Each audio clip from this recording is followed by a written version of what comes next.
Terpe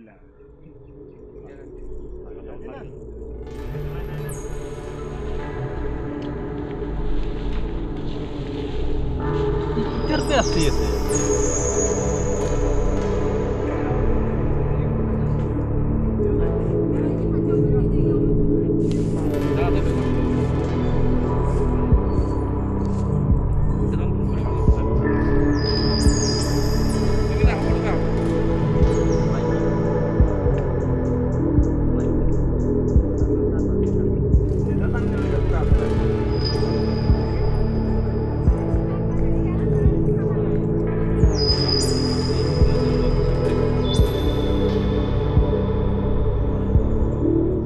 ইয়াত মানুহ ধান কাটি আছিলে ধান কাটি থাকোঁতে বহুত বেয়া স্মেল ওলাইছে ওলাত মানে অকণমান ঘূৰি পাকি চাই যে ধানৰ মাজত এটা মৰা বাঘ এটা পৰি আছে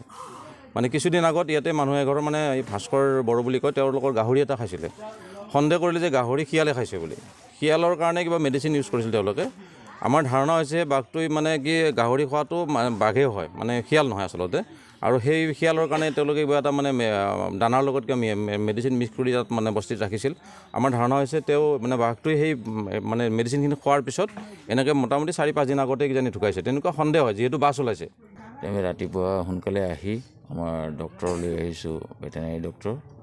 আৰু গোটেই মানুহবোৰক খবৰ দিলোঁ এতিয়া বাঘটো পষ্টমৰ্টম কৰা হ'ব তাৰপিছত বাঘটো আমি হেৰি কৰি দিম জ্বলাই দিম বনাঞ্চলৰ পৰা যে ওলাই আহিছে আপোনালোকৰ হাতত তথ্য নাছিলে নেকি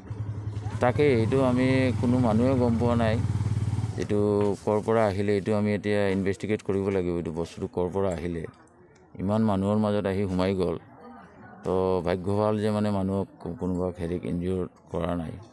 Don't forget to like, share and subscribe to East Mojo. For any queries, put them down in the comments section below and press on the bell icon for notifications.